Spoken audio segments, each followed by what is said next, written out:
लेकिन सबसे पहले बीजापुर से आ रही बड़ी खबर आप तक पहुंचाते हैं। तेलंगाना के डीजीआई के पास पहुंचा है नक्सली नेता बंदी प्रकाश। कुछ देर के बाद आत्मसमर्पण करेगा नक्सल नेता, ये इस वक्त की बड़ी खबर है।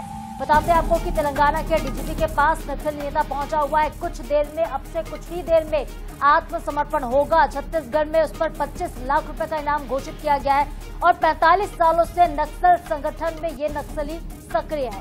तो बीजापुर से बड़ी खबर है, तेलंगाना के डीजीपी के पास आत्मसमर्पण करने के लिए नक्सल नेता पहुंचा हुआ है। 25 लाख रुपए का इनामी नक्सली सरेंडर करेगा। लगातार देखिए, छत्तीसगढ़ हो, मध्य प्रदेश हो, तेलंगाना हो, चाहे महाराष्ट्र का बॉर्डर क्यों ना हो, इन इलाकों में नक्सली अब सरेंडर कर रहे। इसी कड़ी में कुछ देर में एक बड़ा नक्सल लीडर सरेंडर करने वाला है। 45 सालों से नक्सल संगठन में ये काम कर रहा है, कई बड़ी वारदातों में शामिल रह चुका है और अब 25 लाख रुपए का इनामी नक्सली जो है वो सरेंडर करेगा। नक्सलियों की तेलंगाना स्टेट कमेटी का सदस्य है ये नक्सली, स्पेशल जोनल कमेटी मेंबर भी है बंदी प्रकाश। नाम बंदी प्रकाश है, जो कि अब से कुछ देर में तेलंगाना के डीजीपी के सामने आत्मसमर्पण करने वाला है। एक और बड़ी सफलता के तौर पर इसको देखा जा रहा है।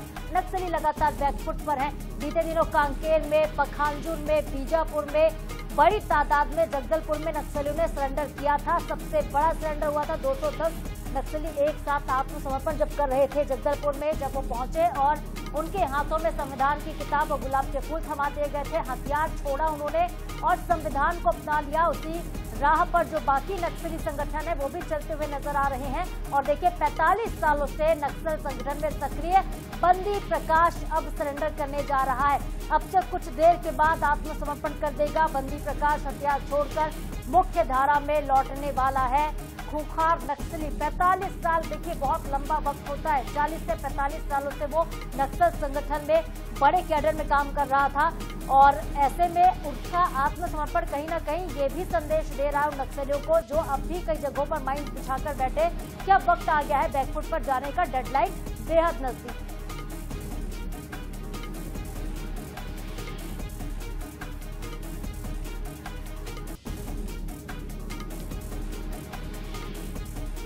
और संवाददाता गणेश मिश्रा ज्यादा अपडेट के साथ जुड़ रहे हैं फोन लाइन पर। गणेश, तेलंगाना के डीजीपी के पास पहुंचा है नक्सली नेता, क्या कुछ अपडेट है? कितनी देर में आत्मसमर्पण हो जाएगा और कितना बड़ा कैडर का ये नक्सली है? कौन कौन सी वारदातों में शामिल रहा है ये?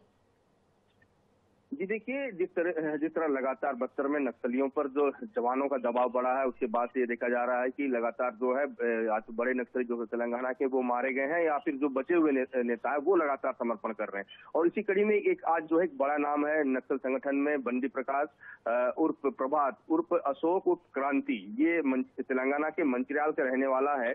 लगभग 45 सालों से नक्सली संगठन में सक्रिय रहा है और इस समय स्पेशल जोनल कमेटी के अलावा तेलंगाना स्टेट कमेटी का मेंबर भी है। और इस पर छत्तीसगढ़ सरकार ने 25 लाख रुपए का इनाम रखा था। और देखिए, जिस तरीके से जब सर्वजुर्म शुरू हुआ उस दौरान एक बड़ा हमला हुआ था जयपुर जिले के मुरकिनार में, उसमें ये मास्टरमाइंड रहा है।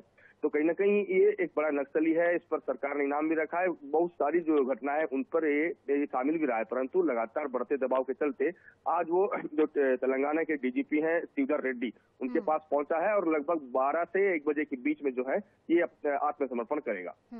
अच्छा गणेश, क्या बंदी प्रकाश के साथ कुछ और भी नक्सली सरेंडर कर सकते हैं? क्योंकि अगर 45 सालों से सक्रिय था तो इसकी विचारधारा पर और भी लोग चलते होंगे।